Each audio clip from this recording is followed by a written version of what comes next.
ಹೇಳ್ತಾರೆ, ಉಸ್ತುವಾರಿ ಸಚಿವರು ಮೌಖಿಕವಾಗಿ ಹೇಳ್ತಾರೆ, ಇಲ್ಲಲ್ ಸಲ್ಲದ ವಿಚಾರಗಳನ್ನು ಸುಮ್ಮನೆ ಹೇಳ್ತಾರೆ. ನೀವು ನಿಮ್ಮ ಬಾಯಿ ಚಪಲಕ್ಕೋಸ್ಕರ ಇಂಥ ಮಾತುಗಳನ್ನು ಆಡ್ತಾ ಇದ್ದೀರಾ ಅನ್ನುವಂಥದ್ದು, ನೀವೊಬ್ಬರು ಶಾಸಕರು ಅನ್ನೋದನ್ನು ಮರೆತಿದ್ದೀರಾ ಅನ್ನುವಂಥ ಮಾತನ್ನು ನಾನು ನಿಮಗೆ ಕೇಳಲಿಕ್ಕೆ ಇಚ್ಛಿಸ್ತೇನೆ.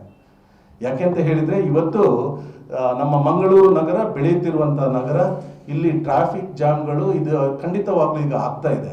ನೀವೊಬ್ಬ ಶಾಸಕರಾಗಿ ಈ ಬಗ್ಗೆ ನೀವು ಏನು ಕ್ರಮಗಳನ್ನು ತೆಗೆದುಕೊಂಡಿದ್ದೀರಿ ಅಂತ ನಿಮಗೆ ನಾನು ಪ್ರಶ್ನಿಸಲಿಕ್ಕೆ ಇಚ್ಛಿಸ್ತೇನೆ. ಇದಕ್ಕೆ ಈಗ ಎಕ್ಸ್ಪರ್ಟ್ಗಳಂತ ಇರ್ತಾರೆ. ಒಂದು ಸಿಟಿಯಲ್ಲಿ ಟ್ರಾಫಿಕ್ ಜಾಮ್ ಆಗ್ತಾ ಇರಬೇಕಾದ್ರೆ ಇದಕ್ಕೆ ಒಂದು ಪರ್ಮನೆಂಟ್ ಒಂದು ಸೊಲ್ಯೂಷನ್ ಆಗ್ಬೇಕಂತಂದ್ರೆ ಏನಾದರೂ ಪರಿಣಿತರ ಒಂದು ತಂಡವನ್ನು ರಚಿಸಿ ಇದನ್ನು ಯಾವ ರೀತಿಯಿಂದ ನಾವು ಇದರಿಂದ ಹೊರಗಡೆ ಬರಬಹುದು ಎನ್ನುವುದರ ಬಗ್ಗೆ ನೀವು ಏನಾದರೂ ಒಂದು ತಂಡವನ್ನು ರಚಿಸುವ ಬಗ್ಗೆ ಯಾರ ಹತ್ರ ಆದ್ರೂ ನೀವು ಮಾತಾಡಿದ್ದೀರಾ? ನೀವು ಅದು ಬಿಟ್ಟು ಕೆಲವೊಮ್ಮೆ ನಮ್ಮ ಜಿಲ್ಲಾ ಉಸ್ತುವಾರಿ ಸಚಿವರ ಮೌಖಿಕ ಆದೇಶ ಅದು ಇದು ಅಂತ ಹೇಳ್ತೀರಿ. ಸ್ವಾಮಿ, ನೀವು ಶಾಸಕರಾಗಿದ್ದುಕೊಂಡು ಈ ಜಿಲ್ಲೆಯ ಸಮಸ್ಯೆಗಳು, ವಿಶೇಷವಾಗಿ ಮಂಗಳೂರಿನ ಶಾಸಕರಾಗಿದ್ದುಕೊಂಡು ಇಲ್ಲಿಯ ಸಮಸ್ಯೆಗಳ ಬಗ್ಗೆ ನೀವು ಜಿಲ್ಲಾ ಉಸ್ತುವಾರಿ ಸಚಿವರ ಹತ್ರ ಬಂದು ಯಾವತ್ತಾದ್ರೂ ಮಾತಾಡಿದ್ದೀರಾ? ಇದನ್ನು ಪರಿಹರಿಸಲಿಕ್ಕೆ ಇಂತಹ ಒಂದು ಸೂಚನೆಗಳನ್ನು ಕೊಟ್ಟಿದ್ದೀರಾ? ಆಗ ನೀವು ಕೊಟ್ಟ ಸೂಚನೆಗಳನ್ನು ನಮ್ಮ ಜಿಲ್ಲಾ ಉಸ್ತುವಾರಿ ಸಚಿವರು ಯಾವತ್ತಾದ್ರೂ ನಿರ್ಲಕ್ಷಿಸಿದ್ದಾರಾ ಎನ್ನುವಂಥ ಪ್ರಶ್ನೆಯನ್ನು ನಾನು ನಿಮಗೆ ಕೇಳಲಿಕ್ಕೆ ಇಚ್ಛಿಸ್ತೇನೆ. ಅದಲ್ಲದೆ ನೀವು ಈಗ 2ನೇ ಬಾರಿ ಶಾಸಕರಾಗಿದ್ದುಕೊಂಡಿದ್ದೀರಿ. ಇಲ್ಲಿ ನೀವು ನಮ್ಮನ್ನು ವಿಧಾನಸಭೆಯಲ್ಲಿ ರೆಪ್ರೆಸೆಂಟ್ ಮಾಡ್ತಾ ಇದ್ದೀರಿ. ಮಂಗಳೂರು ನಗರದ ರಸ್ತೆಗಳ ಬಗ್ಗೆ ನಾನು ನಿಮ್ಮ ಹತ್ರನೇ ಪ್ರಶ್ನೆ ಕೇಳ್ತಾ ಇದ್ದೇನೆ. ನೀವು 365 ದಿವಸಗಳಲ್ಲಿ ವರ್ಷದ ಎಷ್ಟು ಎಲ್ಲಾ ರಸ್ತೆಗಳು ಫ್ರೀ ಆಗಿ ಒಂದು ದಿವಸವಾದ್ರೂ ಕೊಟ್ಟಿದ್ದೀರಾ ಈ 365 ದಿವಸಗಳಲ್ಲಿ ಅಂತ ನಾನು ನಿಮ್ಮ ಹತ್ರ ಕೇಳಲಿಕ್ಕೆ ಇಚ್ಛಿಸ್ತೇನೆ. ಪ್ರತಿ ದಿವಸ ಕನಿಷ್ಠ ಒಂದು 10-15 ರಸ್ತೆಗಳಾದ್ರೂ ಬಂದಾಗಿರುವಂತ, ಅಲ್ಲಿ ಅದನ್ನು ಕಾಂಕ್ರೀಟ್ ನ ನೆಪದಲ್ಲಿ ಇವತ್ತು ಕಾಂಕ್ರೀಟ್ ಹಾಕೋದು ನಾಳೆ ಅಗೆಯುವಂತ ಕೆಲಸ, ಯಾವುದೇ ರೀತಿಯ ಕೋಆರ್ಡಿನೇಷನ್ಗಳನ್ನು ಮಾಡ್ತಾ ಇಲ್ಲ. ಕಾರ್ಪೊರೇಷನ್ ನಿಮ್ದಿದೆ, ನೀವೇನ್ ಮಾಡ್ತಾ ಇದ್ದೀರಿ? ಅದು ಬಿಟ್ಟು ಜನರನ್ನು ಸುಮ್ಮನೆ ದಾರಿ ತಪ್ಪಿಸಲಿಕ್ಕೋಸ್ಕರ, ನಿಮ್ಮ ಬಾಯಿಯ ಚಪಲಕ್ಕೋಸ್ಕರ ಏನೇನೋ ವಿಚಾರಗಳನ್ನು ಮುಂದಿಡುತ್ತಾ ಈ ತರದ ರಾಜಕೀಯ ನಿಮಗೆ ಬೇಕಾ ಅನ್ನುವಂಥ ಮಾತನ್ನು ಕೂಡ ನಾನು ನಿಮ್ಮ ಹತ್ರ ಕೇಳ್ತಾ ಇದ್ದೇನೆ. ಅದರೊಟ್ಟಿಗೆ ಇನ್ನೊಂದು ಮಾತನ್ನು ನೀವು ಹೇಳ್ತೀರಿ, ಆಸ್ತಿ ತೆರಿಗೆಗಳ ವಿಚಾರಗಳ ಬಗ್ಗೆ ಮಾತಾಡ್ತೀರಿ. ನೀವು ಮಂಗಳೂರಿನಲ್ಲಿ ಆಸ್ತಿ ತೆರಿಗೆಯನ್ನು ನೀವು ಹೆಚ್ಚಿಸಿದ್ದೀರಿ ಅನ್ನೋ ಮಾತನ್ನು ನೀವು ಹೇಳಿದ್ರಿ.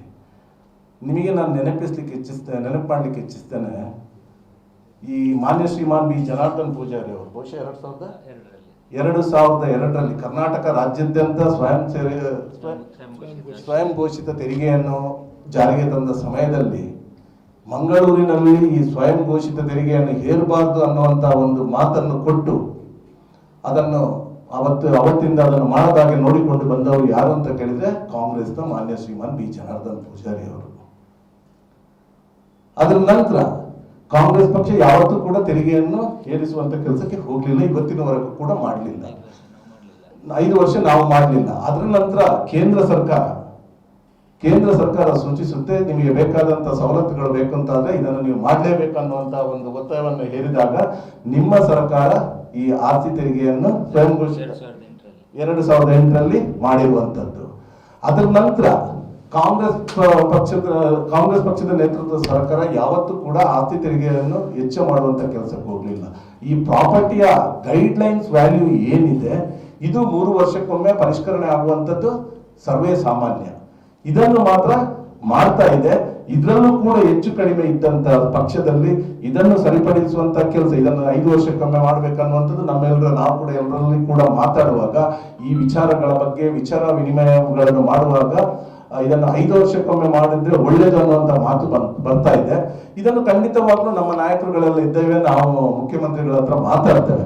ಅದು ಬಿಟ್ಟು ಈ ಟ್ಯಾಕ್ಸ್ ಅನ್ನು ಒಂದೇ ಬಾರಿ ಏರಿಸುವಂತ ಕೆಲಸ ನಮ್ಮ ಸರ್ಕಾರ ಯಾವತ್ತೂ ಕೂಡ ಮಾಡಲಿಲ್ಲ. ಈ ಕಾರ್ಪೊರೇಷನ್ ಅಲ್ಲಿ ಇರುವಂತವರು ನೀವು ಉದಾಹರಣೆಗೆ ನೀರಿನ ಬಿಲ್ಲಿನ ವಿಚಾರದಲ್ಲಿ ಹೇಳಬೇಕು ಅಂತ ಇದ್ರೆ, ನಮ್ಮ ಕಾಂಗ್ರೆಸ್ ಪಕ್ಷದ ಒಂದು ಆಡಳಿತ ಇಲ್ಲಿ ಇರಬೇಕು ಅಂತ ಇದ್ದಾಗ 25,000 ಲೀಟರ್ಗೆ ನಾವು 65 ರೂಪಾಯಿ ಚಾರ್ಜ್ ಅನ್ನು ನಾವು ಮಾಡ್ತಾ ಇದ್ವಿ. 25,000 ಲೀಟರ್. ನಿಮ್ಮ ಈ ಸಂಕುಚಿತ ಭಾವನೆ ಏನಿದೆ ನಿಮ್ಮಲ್ಲಿ, ಇದರಿಂದ ಹೊರಗಡೆ ಬನ್ನಿ ಅಂತ ಹೇಳಲಿಕ್ಕೋಸ್ಕರ ಈ ಪತ್ರಿಕಾಗೋಷ್ಠಿಯನ್ನು ಕರೆದಿರುವಂಥದ್ದು. ಯಾಕೆ ಅಂತ ಹೇಳಿದ್ರೆ, ಅದರೊಟ್ಟಿಗೆ ನಮ್ಮ ಜಿಲ್ಲೆಯ ಜನತೆಗೆ ನೀವು ವಿಘ್ನ ವಿನಾಶಕನ ಆರಾಧನೆಗೆ, ಈ ಒಂದು ನಮ್ಮ ದೇಶದ ಯಾವುದೇ ಒಂದು ಹಬ್ಬಗಳಿಗೆ ಕಾಂಗ್ರೆಸ್ ಪಕ್ಷ ಯಾವತ್ತೂ ತೊಡಕಾಗಿಲ್ಲ. ಶ್ರದ್ಧಾ ಭಕ್ತಿಯಿಂದ ಆಚರಿಸಲಿಕ್ಕೆ ಕಾಂಗ್ರೆಸ್ ಪಕ್ಷ ಯಾವತ್ತೂ ಕೂಡ ಜನರಿಗೆ ಪ್ರೇರೇಪಣೆ ಮಾಡ್ತಾ ಇದೆ. ಇದರಲ್ಲಿ ಯಾರಿಗೂ ಕೂಡ ಇದರ ಬಗ್ಗೆ ಆತಂಕ ಬೇಡ ಅನ್ನುವಂಥ ವಿಚಾರದಲ್ಲಿ ಈ ಪತ್ರಿಕಾಗೋಷ್ಠಿಯನ್ನು ಕರೆದಿದ್ದೇವೆ. ಮಾನ್ಯ ಶಾಸಕರು ನಿನ್ನೆ ದಿವಸ ಪತ್ರಿಕಾಗೋಷ್ಠಿಯಲ್ಲಿ ಹೇಳ್ತಾರೆ, ಈ ಸಲ ಈ ಗಣೇಶನ ಆರಾಧನೆಗೆ ಬಹಳಷ್ಟು ಅಡ್ಡಿ ಆತಂಕಗಳು ಕಾಣ್ತಾ ಇದೆ. ಸರ್ಕಾರ ಹಲವಾರು ನಿರ್ಬಂಧನೆಗಳನ್ನು ಹೇರಿದೆ. ಇದರಿಂದ ಎಲ್ರಿಗೂ ಆಯೋಜಕರಿಗೆ ಬಹಳಷ್ಟು ಕಷ್ಟ ಆಗ್ತಾ ಇದೆ ಅನ್ನುವಂಥ ಮಾತನ್ನು ಹೇಳ್ತಾ ಇದ್ರು. ಹಿಂದೂಗಳ ಹಬ್ಬಗಳ ಆಚರಣೆಗೆ ಇವರೇಕೆ ಅಡ್ಡಿ ಮಾಡ್ತಾ ಇದ್ದಾರೆ ಕಾಂಗ್ರೆಸ್ಸಿಗರು ಅಂತ ಹೇಳಿ ನಾನು ಅದಕ್ಕೆ ಹೇಳಿದೆ, ಮೊದಲಿಗೆ ಶಾಸಕರೇ, ನೀವು ನಿಮ್ಮ ಇಂಥ ಸಂಕುಚಿತ ಭಾವನೆಯಿಂದ ಹೊರಗಡೆ ಬನ್ನಿ. ಈ ಒಂದು ನಮ್ಮ ದಕ್ಷಿಣ ಕನ್ನಡ ಜಿಲ್ಲೆ ಎಲ್ಲರೂ ಒಂದು ಬಹಳ ನಮ್ಮದೇ ಆದಂಥ ವಿಶೇಷ ಸಂಸ್ಕೃತಿಯನ್ನು ಹೊಂದಿಕೊಂಡಿದ್ದು, ಇಲ್ಲಿ ಎಲ್ಲ ಜಾತಿ ಧರ್ಮದವರು ಒಟ್ಟಾಗಿ ಎಲ್ಲ ಹಬ್ಬಗಳನ್ನು ಬಹಳ ಶಿಸ್ತುಬದ್ಧವಾಗಿ ಭಕ್ತಿಪೂರ್ವಕವಾಗಿ ಆಚರಿಸಿಕೊಂಡು ಬರ್ತಾ ಇದ್ದಾರೆ. ಈ ನಿಟ್ಟಿನಲ್ಲಿ ಈ ಬಾರಿಯ ಗಣೇಶೋತ್ಸವವನ್ನು ಕೂಡ ಹಲವಾರು ಸಂಘ ಸಂಸ್ಥೆಗಳು, ಆಯೋಜಕರುಗಳು ಗಣೇಶೋತ್ಸವಕ್ಕೆ ಎಲ್ಲ ಸಿದ್ಧತೆಗಳನ್ನು ಮಾಡ್ತಾ ಇದ್ದಾರೆ. ಇದಕ್ಕೆ ಪೂರ್ಣವಾದಂತಹ ಒಂದು ಸಹಕಾರವನ್ನು ಜಿಲ್ಲಾಡಳಿತ, ರಾಜ್ಯ ಸರ್ಕಾರ ಕೂಡ ಕೊಡ್ತಾ ಇದೆ. ನೀವು ಕೆಲವೊಂದು ವಿಚಾರಗಳನ್ನು ನಿನ್ನೆ ಹೇಳಿದ್ದೀರಿ. ಇದರಲ್ಲಿ ನೀವು ಹೇಳಿರುವಂಥ ವಿಚಾರಗಳಲ್ಲಿ ರಾಜ್ಯದಲ್ಲಿ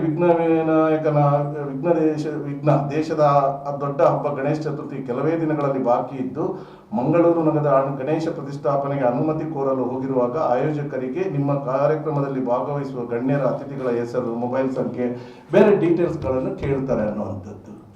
ಸ್ವಾಮಿ, ನೀವೊಬ್ಬರು ಶಾಸಕರು, ನಿಮಗೆ ಯಾವುದೇ ಒಂದು ವ್ಯವಸ್ಥೆ ಸುವ್ಯವಸ್ಥಿತ ರೀತಿಯಲ್ಲಿ ನಡಿಬೇಕು ಅಂತ ಇದ್ರೆ ಯಾವುದೇ ಕಾರ್ಯಕ್ರಮ, ಈ ಹಿಂದೆ ಕೂಡ ಇತ್ತು, ನಿಮ್ಮ ಸರ್ಕಾರ ಕೂಡ ಇತ್ತು, ಒಂದು ಕಾರ್ಯಕ್ರಮ ನಡಿಬೇಕು ಅಂತ ಇದ್ರೆ ಇದಕ್ಕೆ ಅನುಮತಿ ಕೇಳುವಂಥದ್ದು ಸರ್ವೇ ಸಾಮಾನ್ಯ.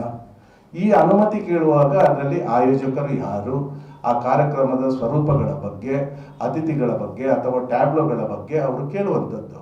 ನೀವು ನೋಡ್ತಾ ಇದ್ದೀರಿ, ಅದು ಕಾಲಕ್ಕೆ ಸ್ವಲ್ಪ ವ್ಯತ್ಯಾಸಗಳು ಆಗ್ತಿರೋದು ಕೂಡ ಹೌದು. ಯಾಕೆ ಅಂತ ಹೇಳಿದರೆ, ನಾವು ನೋಡ್ತಾ ಇದ್ದೇವೆ, ಇವತ್ತು ಏನಾದರೂ ಸ್ವಲ್ಪ ಹೆಚ್ಚು ಕಡಿಮೆ ಆದರೆ ನಮ್ಮ ಸಂಸ್ಕೃತಿಗೆ ಏನು ಕಳಂಕ ಬರುವಂಥ ಟ್ಯಾಬ್ಲೋಗಳು ಬಂತು ಅನ್ನುವಂಥ ವಿಚಾರಗಳಾಗುತ್ತೆ. ಇದರ ನಂತರ ಅತೃಪ್ತಿಗಳು ಉಂಟಾಗುತ್ತೆ, ಗಲಾಟೆಗಳಾಗುವ ಸಂಭವ ಇರುತ್ತೆ. ಇದಕ್ಕೆ ಮುನ್ನೆಚ್ಚರಿಕೆಯಾಗಿ ಅದರ ಡೀಟೇಲ್ಸ್ ಬಗ್ಗೆ ಕೇಳೋದ್ರಲ್ಲಿ ತಪ್ಪೇನಿದೆ ಶಾಸಕರೇ? ಇದಕ್ಕೆ ನೀವು ಉತ್ತರ ಕೊಡಬೇಕಂತ ಅಗತ್ಯ ಇದೆ. ಅದರ ಒಟ್ಟಿಗೆ ನೀವು ಹೇಳ್ತೀರಿ, ಕಾಂಗ್ರೆಸ್ಸಿಗರಿಂದ ಹಿಂದೂಗಳ ಹಬ್ಬಕ್ಕೆ ಧಕ್ಕೆ ಅನ್ನುವಂಥದ್ದು, ಅಡ್ಡಿ ಆತಂಕಗಳು ಅಂತೇಳಿ.